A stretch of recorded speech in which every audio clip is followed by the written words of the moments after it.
أعوذ بالله السميع العليم من الشيطان اللعين الرجيم بسم الله الرحمن الرحيم الحمد لله رب العالمين والصلاة والسلام على سيدنا ومولانا محمد وعلى آله الطيبين الطاهرين. This is the second lecture devoted to the Alfīyyat of Ibn Mālik. In the first lecture, we looked at the constituent elements of speech, and indeed the verse from the Alfīyyah that deals with this is كلامنا لفظ مفيد كاستقم واسم وفعل ثم حرف الكلم واحده كلمة والقول عم وكلمة بها كلام قد يؤم.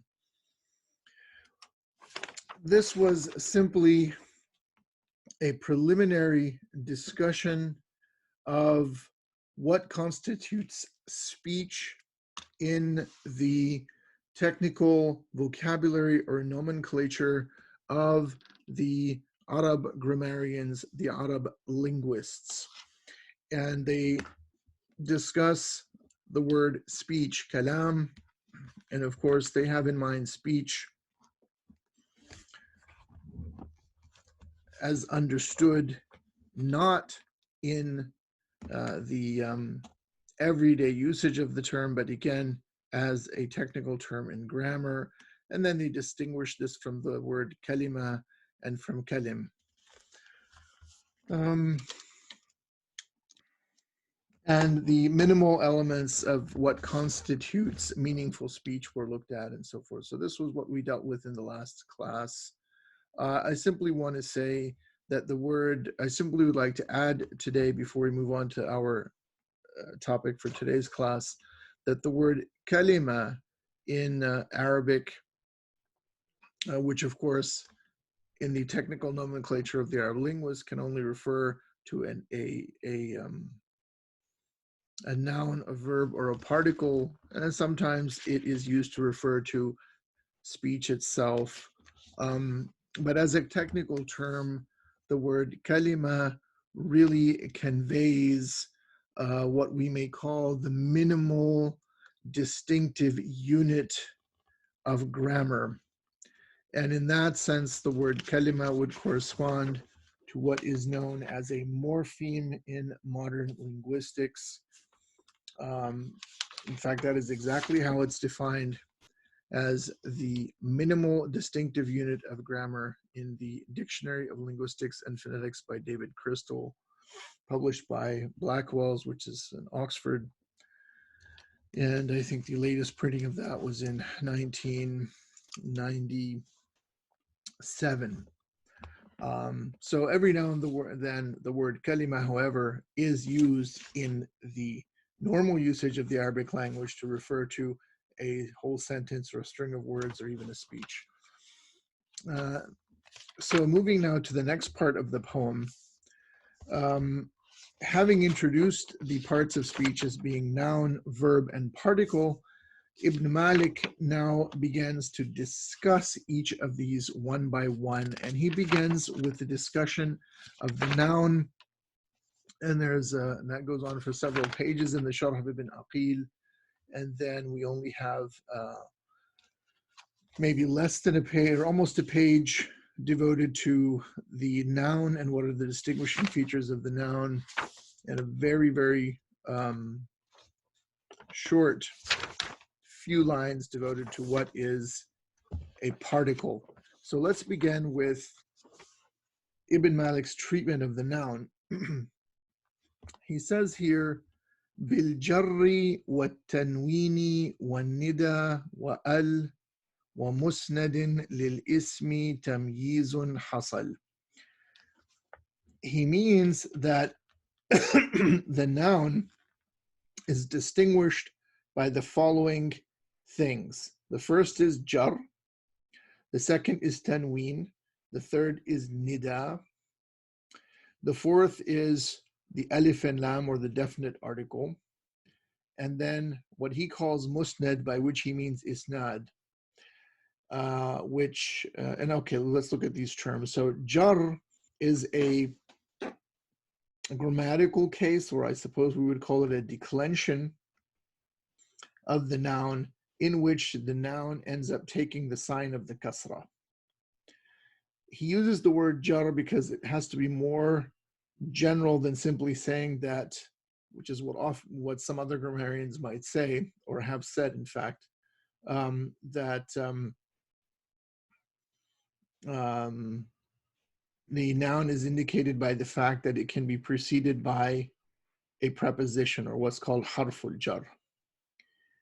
And it's actually broader than that. It need not be preceded by a preposition to have that case. Now, in English, typically, in Orientalist writing, they talk about the Arabic grammatical cases of rafa and nasb and jar as the nominative, accusative, and genitive, respectively. These terms are taken from Latin, and they don't necessarily mean the same as what they mean in Latin. So I might just as well just use the term jar, or just speak of the situation where the noun takes a kasra. Then there is tanween. And tanween may be translated as having the sound of the noon, or indicating or adding a noon sound at the end of a word, which is a noun. And in fact, if you can do that to a word, then it's a noun. That's usually translated into English in Orientalist works as noonization. So this is invent a word, in other words, adding a noon. That is a feature in the Arabic language.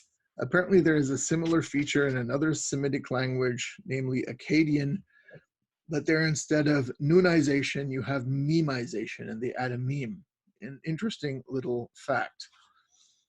And then there is a nida, which is the vocative, that in other words, the noun may be preceded by the vocative particle, like ya Muhammadu, or ya ayyuhar rajul, O Muhammad, O man.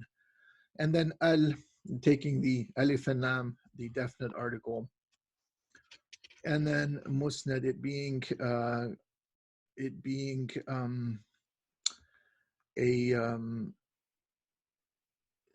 being capable of predication. In other words, it's being some kind of a subject regarding which some sort of predicative relationship may be made. And so by these five features or facts, these can be used to distinguish a noun. So now he's going to discuss each of these one by one in the order that they've been mentioned. So in other words, he'll begin with jar, or when the noun can take a kasra, then something called the tanween, the noonization, and then the vocative, the definite article, and then predication. So I'm going to now read what Ibn Āqīl says in his commentary, but I think it might be instructive to leave the tanween till the end, because he goes into a lot of detail, and rather than get bogged down in details, I think it's better to finish up, and then we'll come back to the tanween at the end. So let's begin with jar. So he says, ذكر المصنف رحمه الله تعالى في هذا البيت علامات للاسم. The author, namely Ibn Malik, may Allah the Exalted whelm him in his mercy, has mentioned in this verse the signs, or the distinctive markings or markers of the noun, the distinguishing features of the noun. فَمِنْهَا الْجَرْ, and among these is jar. In other words, the situation where the noun takes a kasra. وَهُوَ يَشْمَلُ الْجَرْ بِالْحَرْفِ وَالْإِضَافَةِ وَالتَّبْعِيَّةِ. And this use of the term jar encompasses those situations in which the noun is preceded by a harf, a preposition, as well as what's called in English, even in English, it's called the idafa construction, or al-idafa. Now that might actually be a genuine genitive, a genitive construction. In other words, a construction in Arabic that indicates some kind of ownership or relationship. What tab'iyya, and then agreement. In other words, if you have one of these situations and then you have something describing that noun that will come after it, it has to agree with it in also being in the situation of jar. So he gives an example. He says nahu, and in these nahu books or grammar books, that's how come Arabic grammar became known as nahu, because they always say nahu. And nahu is it comes from a verb naha yanhu, which means just, to follow a particular path, and here it just means example. For example, as when you would say, as when it is said in the Arabic language, or when Arabs say things like ... So the example he gives here is marartu bi ghulami Zaydin al-Fadili. Now, marartu is a verb, and here it means I passed by, but the by in Arabic will be indicated by the letter ba, which is a harf jar, which is a preposition. And it comes from the verb marra yamurru, and in classical Arabic, to say I passed by, you would say marartu bi. But in in most colloquial dialects, they say marrayt. But we are doing classical, so it's marartu bi. I passed by what or who? Marartu bi ghulami Zaydin. I passed by the servant of Zayd the noble. And so bi ghulam is the prepositional phrase. So the bi before the word ghulam, meaning servant, will mean that it has to have a kasra. So you say bi ghulami. And then ghulam is in an idafa construction or a genitive construction with Zayd. He's Zayd's servant. So then that would also result in a kasra here, but here it's a double kasra. It's bi ghulami Zaydin. You have to do that. And then al-fadil has to agree with that entire prepositional phrase, and so it also has a kasra. You find all of these also in the most famous phrase in the Quran, Bismillahir Rahmanir Rahim. So bi is a preposition, ism is the object of that preposition, so it's bismi, and then it's in an idafa construction with Allah, Bismillahi. And then Ar-Rahmani, Ar-Rahman is by tab'iyya or agreement. So he just says the same thing in Arabic. He says, فَالْغُلَامُ مَجْرُورٌ بِالْحَرْفِ. So the term ghulam, the word ghulam, has a kasra. It's in the state of jar because of the harf or the preposition that's before it. وَزَيْدٍ مَجْرُورٌ بِالْإِضَافَةِ. And Zayd takes the kasra because it is in the idafa construction. وَالْفَاضِلْ مَجْرُورٌ بِالتَّبْعِيَّةِ. And fadil is in the state of jar as well due to agreement. Now here he makes this point of the word jar bil jarri, as it says in the matan, as it says in the poem, is more correct than saying bil harf or bi harf al jar. And he says وَهُوَ أَشْمَلُ مِنْ قَوْلِ غَيْرِهِ بِحَرْفِ الْجَرِّ. So it's more comprehensive and therefore more accurate to speak of jar by itself, or the case of jar in grammar, rather than saying harf al jar, rather than saying the prepositional particle or the preposition. لأن هذا لا يتناول الجر بالإضافة والجر بالتبعية. Because if you just said بحرف الجر, then you're only talking about prepositions. You're not talking about the situation where the noun is in the idaf or the genitive construction, or when it is in the case of jar because of agreement. Now he talks about tanween. وَمِنْهَا التَّنْوِينُ وَهُوَ عَلَى أَرْبَةِ أَقْسَامٍ. And then there's the tanween as one of the distinguishing marks of the noun, and there are 4 kinds of those. So we're going to leave that for now and come back to the discussion of the tanween at the end.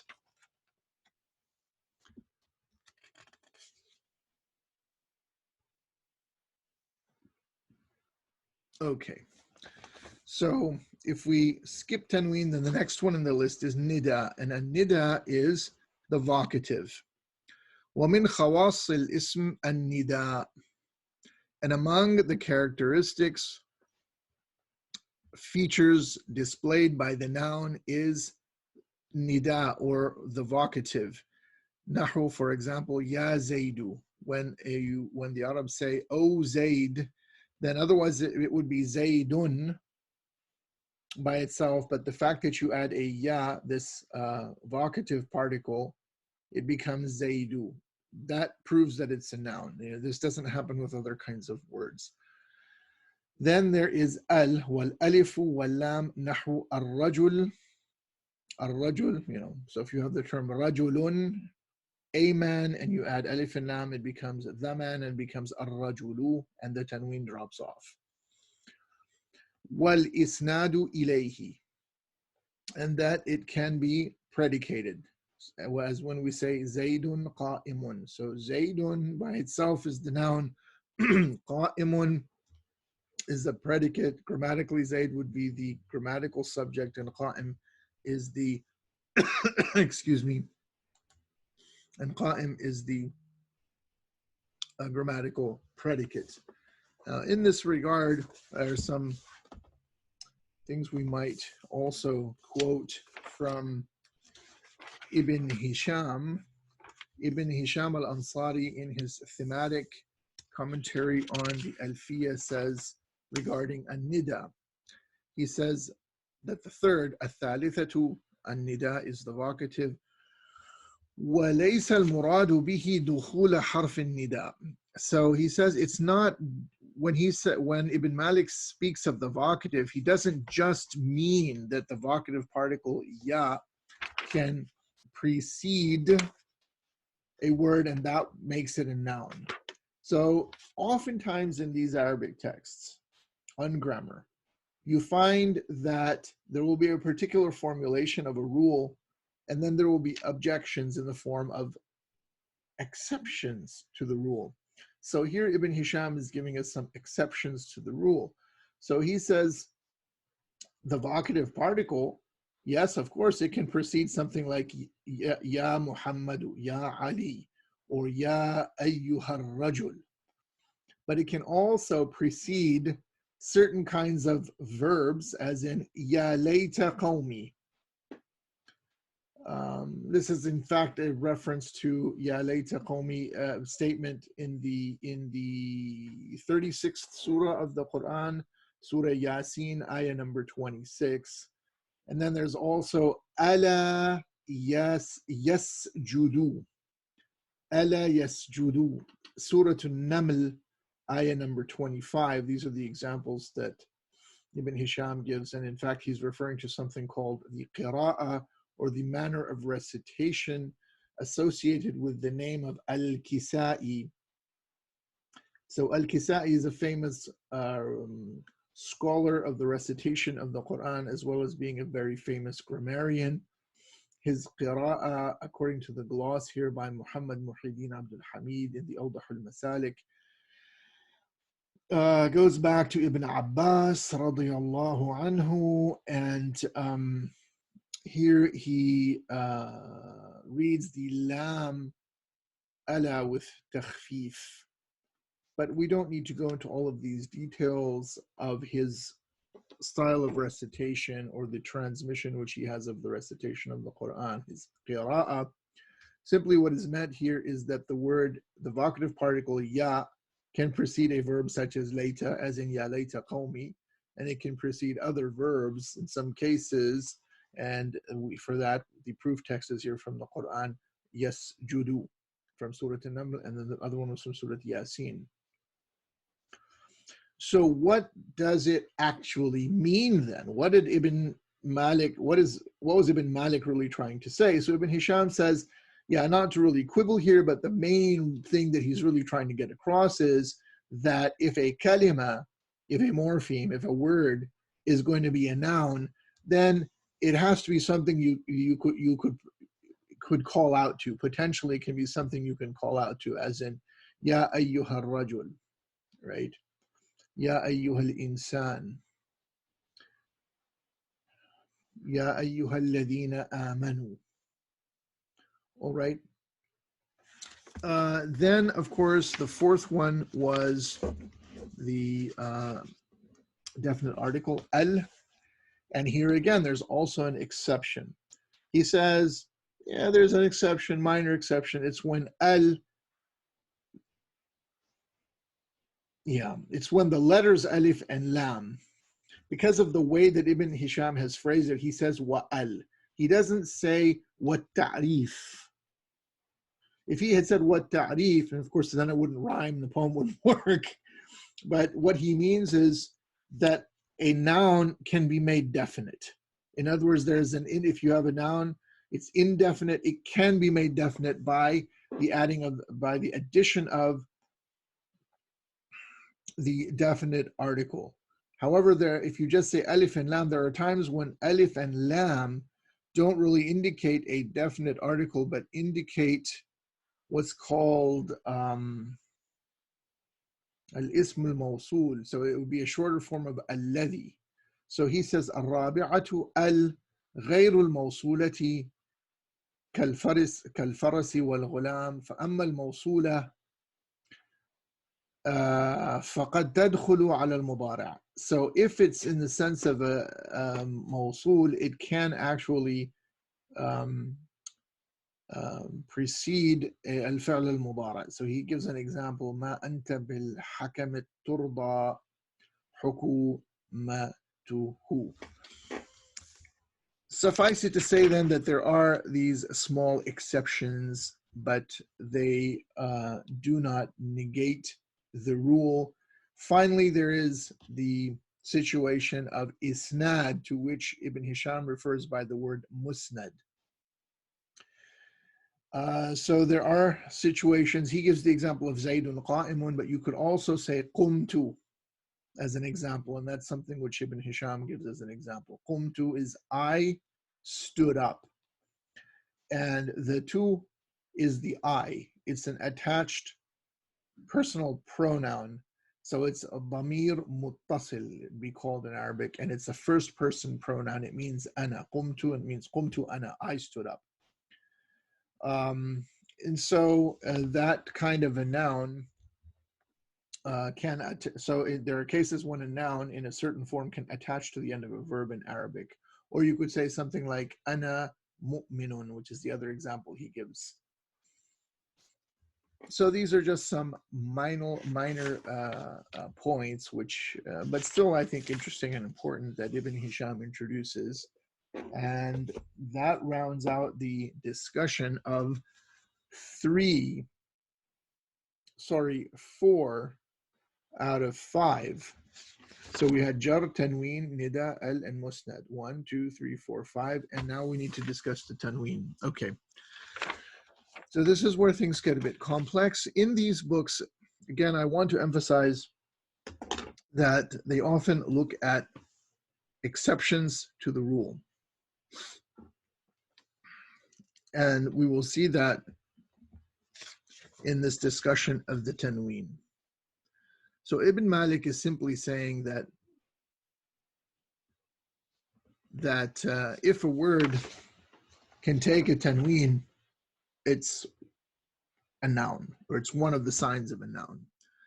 However, there are, according to Ibn Aqīl, the commentator here on the Alfīyyah, he says, وَمِنْهَا التَّنْوِينُ وَهُوَ عَلَى أَرْبَعَةِ أَقْسَامٍ. So according to him, there are 4 kinds of tanween. There's Tanwino Tamkeen, Tanwino Tankir, Tanwino Muqabala, and Tanwino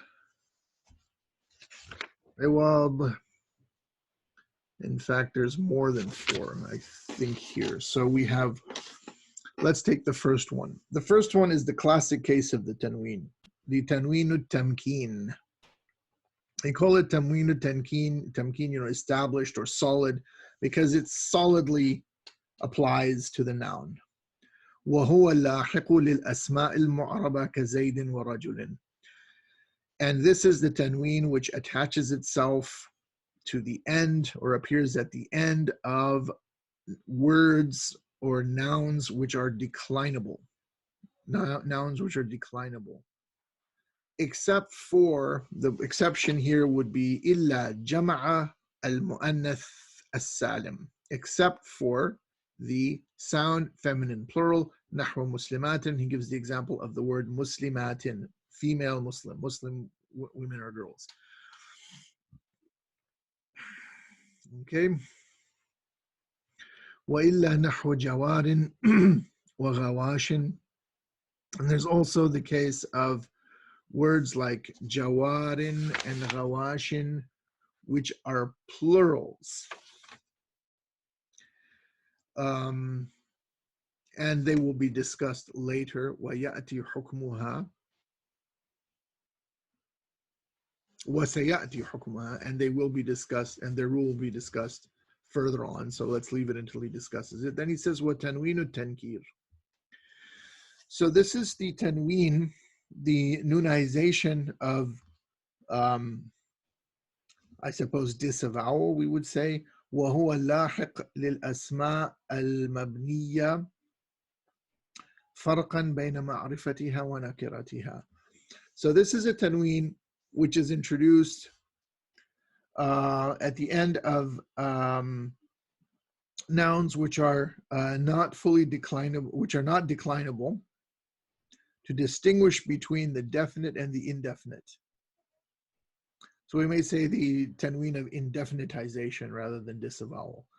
Nahu, for example, marartu bisibawayhi wa bisibawayhin akhar.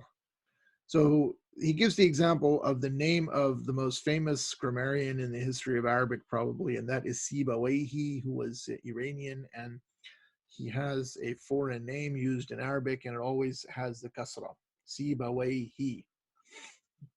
So it would always have that, whether, so even if it was in the nominative or the case of Rafa, it would be Ja'ani Sibawayhi. And then if it was the accusative or nasb, you would say Ra'aytu Sibawayhi. And if it was the jar, genitive, it would be, for example, Marartu Bisibawayhi. But let's say there's another person, some indefinite person, who also has the same name. So then you would say Marartu Bisibawayhi wa Bisibawayhin akhar. All right, so we have four kinds of tanween according to Ibn Aqīl. The first was Tanwino Tamkeen, then Tanwino Tankir, and now we have something called Tanwino Muqabala. And he already introduced that when he said, they gave the example of Muslimat. وتنوين المقابلة وهو لاحق لجمع المؤنث السالم. And the tanween of standing in for something, muqabala, is what we find in the sound feminine plural in a word such as muslimat or talibat,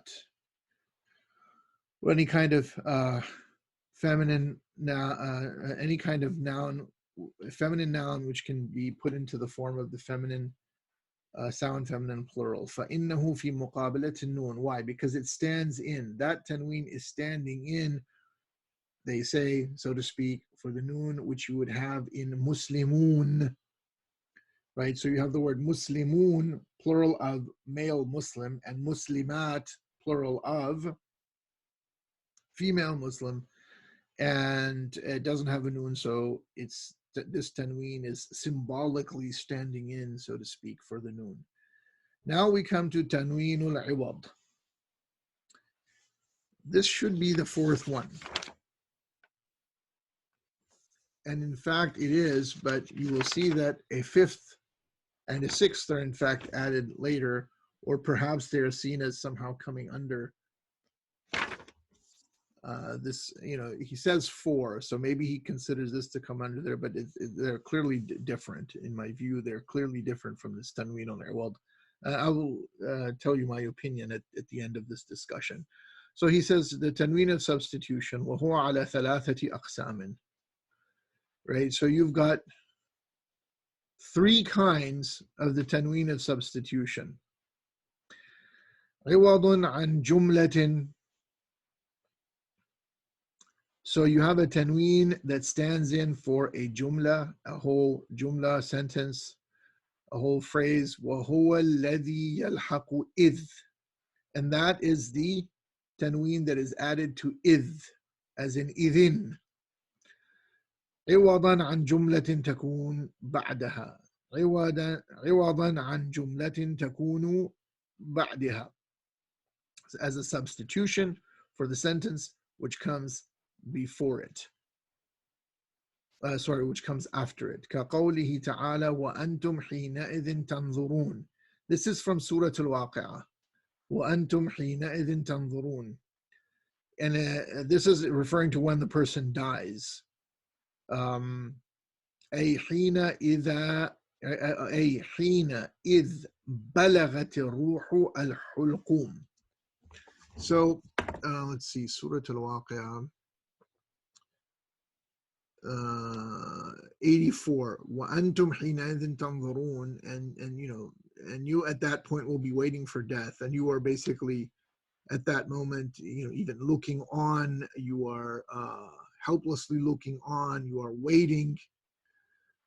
You're waiting for what? It's when your last breath is drawn, basically, because the verse before is فَلَوْلَا إِذَا بَلَغَتِ الْحُلْقُومِ. So this is the function of substitution for a jumla.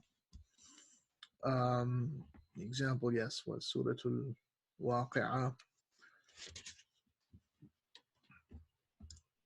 So the commentator Ibn Aqīl is saying, فَحُذِفَ بَلَغَتَ الرُّوحِ الْحُلْقُومِ, that this idea of the spirit, the soul reaching into the throat, you know, at that moment of death. So that tanween is standing in for that. In other words, وَأَنْتُمْ حِينَ بَلَغَتَ الرُّوحِ الْحُلْقُومِ تَنْظُرُونَ. Excuse me. So that is the substitution. It's standing in for that there. Then he says, وَقِسْمٌ يَكُونُ عِوَضًا عَنْ إِسْمٍ. So you have the situation where the tanween can substitute for a noun, another noun. وَهُوَ اللَّاحِقُ لِكُلٍّ, that attaches itself to the word kul, for example, عِوَضًا عَمَّا تُضَافُ إِلَيْهِ, as a substitution for what it is attached to. So kul means every something. So if you say in Arabic, kullun qa'imun, it means all, literally it would mean all or every standing up. Of course, what is understood there is kullu insanin qa'imun, every person, every human being. And the word insan in Arabic encompasses both the male and the female sex, or the male and the female gender. Kullu insanin. So every person, qa'imun, every person standing up. فَحُذِفَ insan, so the word insan, person or human being, excuse me, is deleted there, in the sense that it's not there, it's implicit, it's understood, and the tanween comes in as a substitution. عِوَضًا عَنْهُ, substituting for it. Then we have the situation where with the tanween al-iwad, and again he said there's three kinds. So the third is when it stands in for a harf. وَقِسْمٌ يَكُونُ عِوَضًا عَنْ حَرْفٍ وَهُوَ اللَّاحِقُ لِجَوَارٍ وَغَوَاشٍ. He mentioned at the beginning, right? He said, oh, well, you know, the exceptions to tanween at-tamkeen are things like, and then he mentions jawarin and gawashin. These are, you know, words like jawarin, gawashin, dawa'in, nawahin.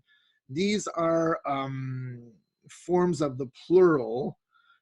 So in Arabic, you have various kinds of plurals. You have the sound masculine plural, Jam' al-Muannath al-Mudhakkar al-Salim, the sound feminine plural, Jam' al-Muannath al-Salim, and you have Jam' al-Taksir, Jam' al-Qilla, Jam' al-Kathra, and these are a kind of Jam' al-Taksir or broken plural, and these forms or patterns are called Muntaha al-Jumu', and it would be like jawari, and so or gawashi, but the ya is dropped out.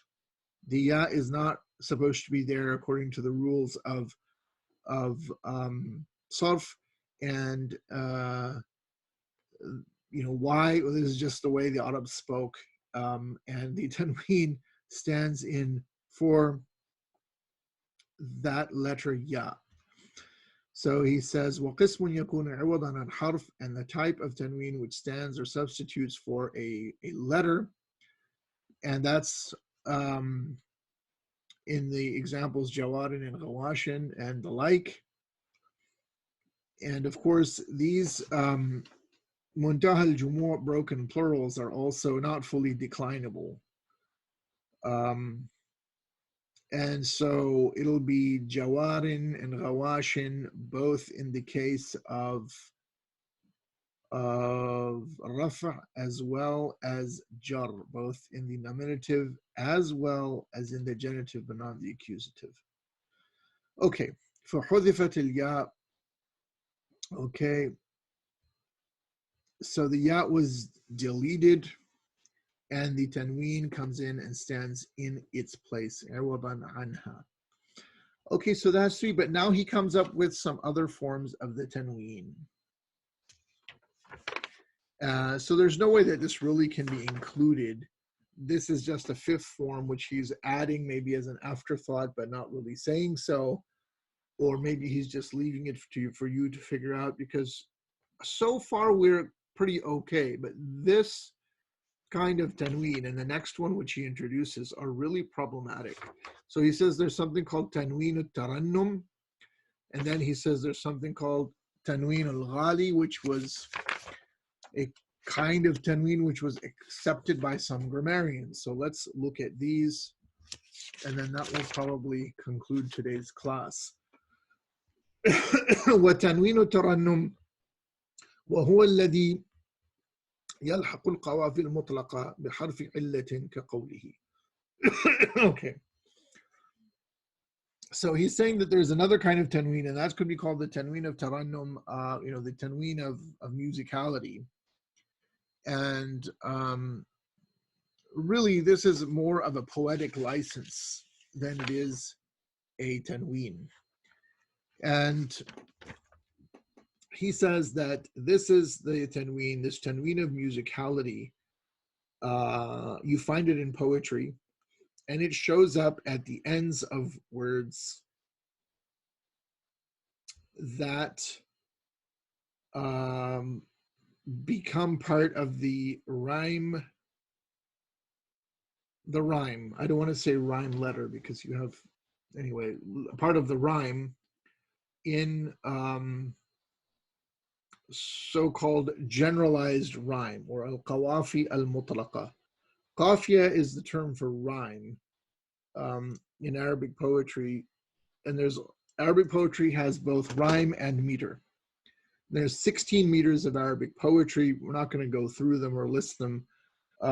If you're interested in this, about the only place you can read about this in English is in the Grammar by William Wright,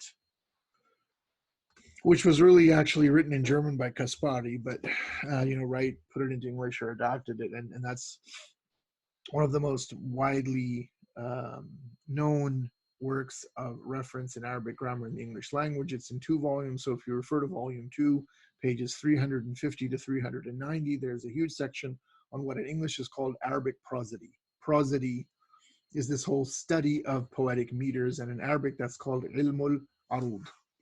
And you'll find there's 16 different meters there. There's another, you really cannot learn Arabic unless you have some idea about Arabic poetry. So I'll just mention this book, Arabic Poetry, a primer for students by Arbery.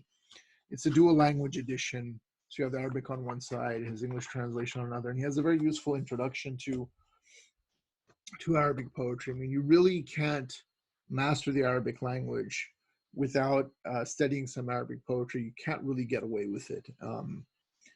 Obviously, this whole poem of Ibn Malik, it's poetry. I mean, poetry was the supreme kind of literary form in Islamic civilization. You have Arabic poetry, you have Persian poetry, you have Urdu poetry, Ottoman poetry, Chagatai poetry, and all of them are deeply indebted to Arabic poetry. And you'll find the same meters, the same 16 meters adapted in various ways, so you get a whole bunch more. There are books on these things.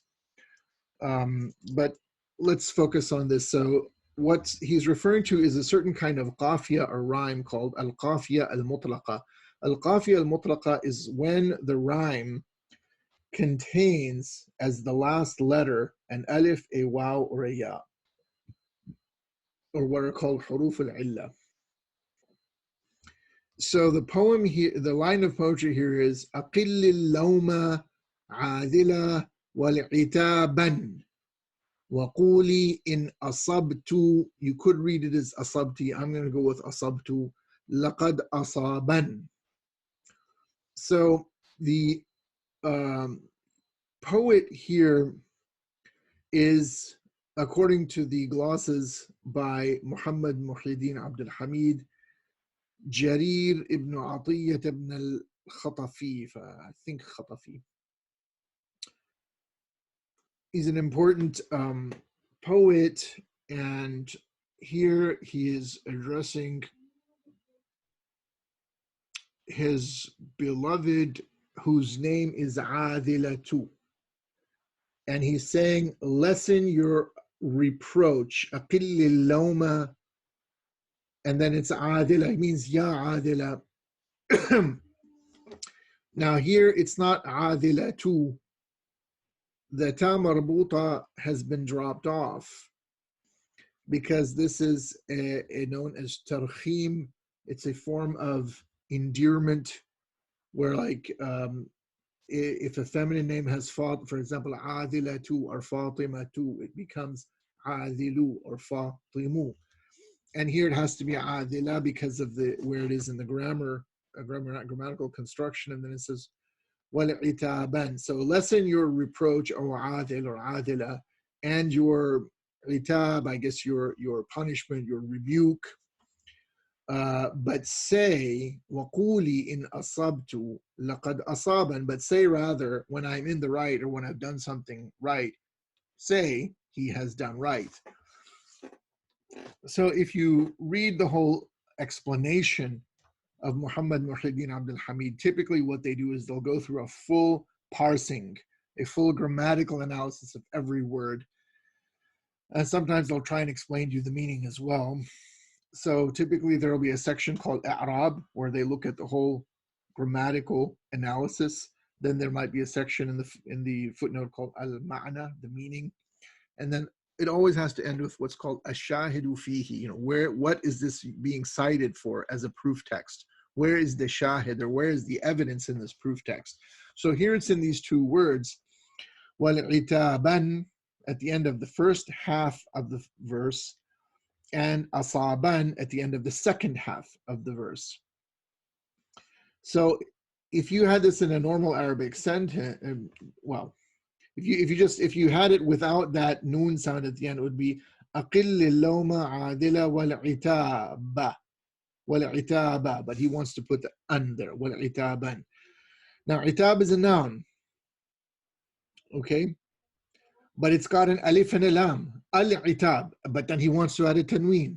And then at the end of the second half of that verse, وَقُولِي إِنْ أَصَبْتُ لَقَدْ أَصَابًا. Asaba yusibu is a verb, but he wants to add a tanween. So this is kind of weird, and obviously it's just a poetic license. And I think that maybe that Ibn Aqīl is introducing this here to say that, look, you can't just say that the tanween, if a word takes a tanween, that then it's a noun. Because here he gives examples which don't fit the rule. So asaba is a verb, and then itab, it's a noun, it would be itabun, but he's already got an alif and a lam there. And once something becomes definite, you can't have a tanween on it, but it does here. So this is a poetic usage. It's a poetic license. So he says, فَجِيءَ بِالتَّنْوِينِ بَدْلًا مِنَ الْأَلِفِ لِأَجْلِ التَّرَنُّمِ. And he says quite explicitly that he brought in a tanween in these two words for musicality. Otherwise the wazn, the meter, isn't going to work. فَجِيءَ بِالتَّنْوِينِ بَدَلًا مِنَ الْأَلِفِ لِأَجْلِ التَّرَنُّمِ وَكَقَوْلِهِ. Then he gives another example. And this is also interesting. So here you had a case where you have a noun which is in the definite, is taking a tanween in the first half of this verse. The second half of this verse we just quoted has a verb, a past tense verb, taking a tanween. And now he's going to give you another example in which you have a harf taking a tanween. And it says, أزف الترحل غير أن ركابنا لما تزل برحالنا وكأن قدن.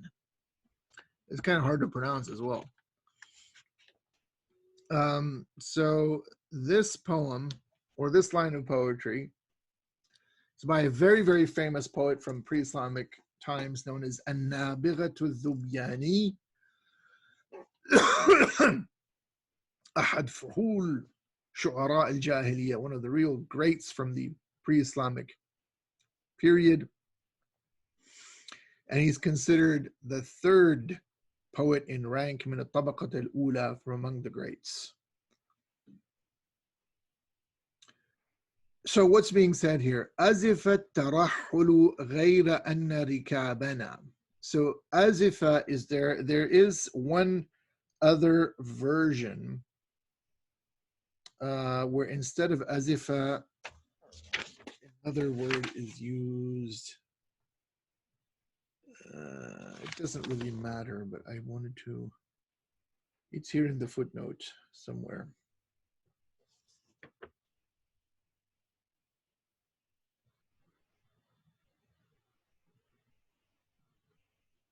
Yeah, afida. And whether you have azifa or afida, it doesn't change the meter, so it's okay. Regardless, azifa means iqtaraba, it's closed. Azifa tarahul. The time to go, the time to leave the encampment of the beloved is near at hand. Azifa tarahul ghayra anna rikabana. However, or yet, our mounts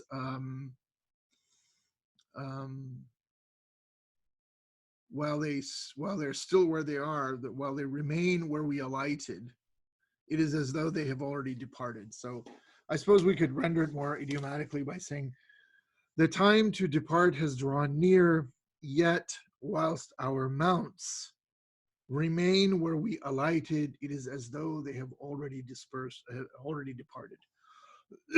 Excuse me. So the term rihal can mean various things, but here I think the best is that it means the place where one alights. I mean, yeah, it can also mean various other things.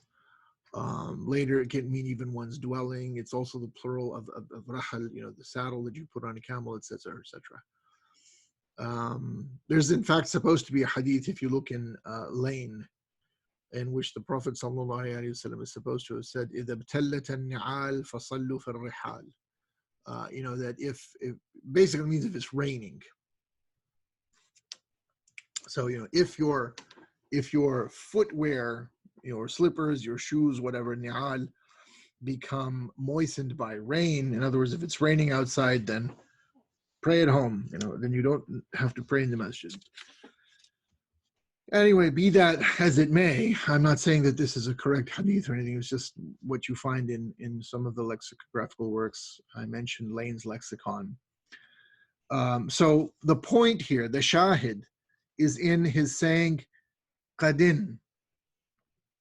So also you should note that وَكَأَنْ qadin is وَكَأَنَّ. In other words, as though they have already. وَكَأَنَّهُمْ لَقَدْ ذَهَبَتْ. So for example, he says here for the meaning, لَقَدْ قَرُبَ مَوْعِدُ الرَّحِيلِ إِلَّا أَنَّ الرِّكَابَ لَمْ تُغَادِرْ مَكَانَ أَحْبَابِنَا بما عليها من الرحال وكأنها قد زالت لقرب موعد الفراق. Okay, so the point here is that the word qad, the particle qad, has a noon, has a tanween, a noonization. So these are, I think, cited just to show that, well, it's not enough to say that tanween, because tanween can have these cases in poetic usage. And finally, there is what's called tanweenul ghali. So here we have these so-called qawafi mutlaqa, and then of course you have al-qawafi al-muqayyada. So this is if you want to distinguish between these kinds of rhyme. And so if you have the other case where you have a consonant at the end, although we already saw that with with قد والتنوين الغالي وأثبته الأخفش. So the authority al-Akhfash, this grammarian, distinguished this kind of tanween as well, which would make it 6 kinds of tanween. وهو الذي يلحق القوافي المقيدة, and that's what you get at the end of these kind of qawafi, these consonantal rhymes.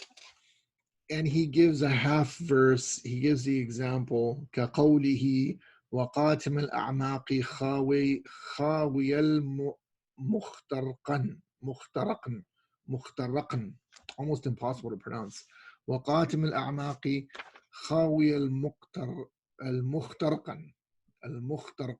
Yeah, he means المخترق. Very difficult. Yeah, so what does this mean? Well, qatim is something like very dark, black, gloomy. A'maq are here in the sense of depths. Khawi, empty. Al-mukhtaraq is the place where, the mahabbar, where the winds are blowing around sand. So the poet in question, let's see, he says this is a poem by the poet Ru'bat ibn al-Ajaj. Whatever the case may be, the poet here is claiming that he has traversed the depths of, the remotest, darkest, uncharted, unexplored regions of the desert, where even the wind doesn't blow, where even the sand, I've been where even the wind has not reached. In other words, its sands are utterly untouched and undisturbed even by the wind. And so you have the word al-mukhtaraq, and again, it's got a noun attached to the end.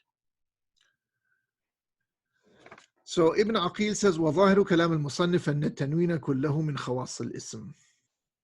The apparent meaning of what the author of the poem, namely Ibn Malik, has said is that the tanween, in all cases, is a sign of the noun. وَلَيْسَ كَذَلِكَ, and that's simply not the case. بَلِ الَّذِي يَخْتَصُّ بِهِ الْإِسْمِ إِنَّمَا هُوَ تَنْوِينُ التَّمْكِينِ. And indeed, that which is exclusive, an exclusive characteristic of the noun is the tanween al-tamkin, which we said at the beginning, that hence the name tanween al-tamkin. And to that we add tanween al-tankir and al-muqabila and tanween al-iwad. But these exceptions, tanween al-tarannum, tanween al-ghali, they can attach themselves to an ism, a fi'al, or a harf, to a noun or a verb or a particle. I think that Ibn Hisham al-Ansari also had something worth mentioning to say about this business of the tanween.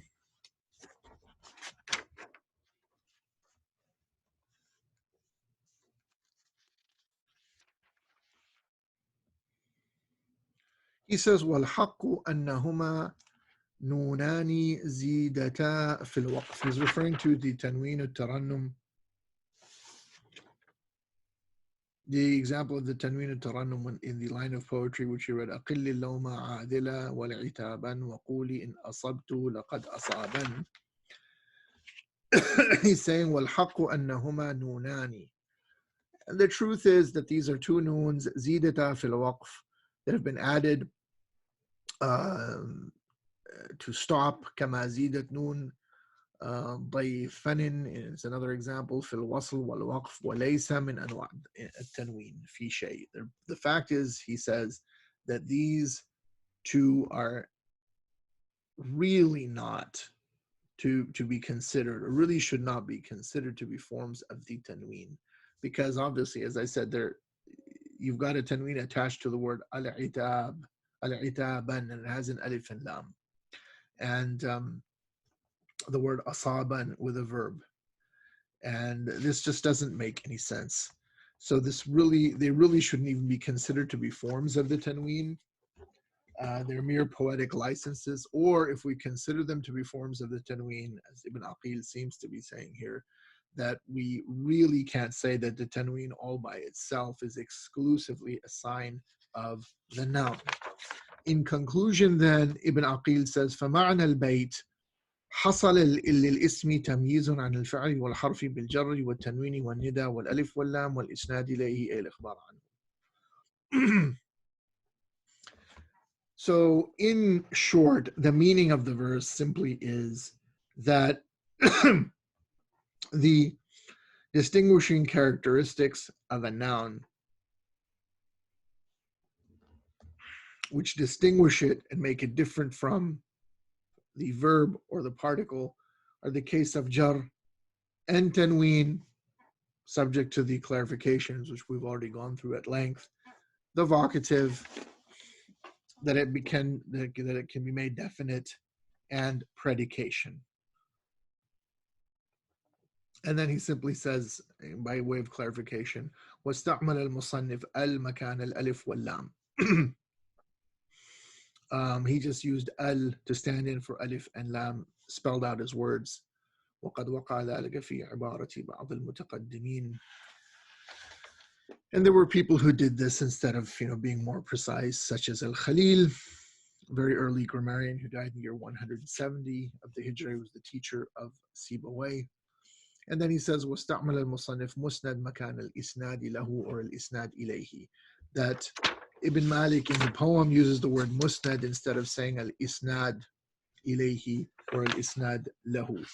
Again, very minor points, and obviously he couldn't have said isnad lahu or al-isnad ilayhi because then that would have messed up the wazn or the meter of the poem, and obviously he's trying to compose a poem as a mnemonic device to remember these rules of grammar. So to conclude, these are the signs, these are the distinguishing markings or features of the noun, and they're all pretty straightforward. I also would say that the tanween is pretty straightforward, and you don't have to include these cases of the tanween of musicality. Again, they are simply there by way of argument, almost of a kind of scholastic nature where one deals with possible exceptions to a rule or potential objections to a rule that has been formulated. So that brings us then to the end of the discussion of the noun. Next class will be devoted to the distinguishing features of the verb, as well as I think we should be able to cover the distinguishing features of the harf or the particle. Very good then. Thank you for watching. Wallahu a'lam.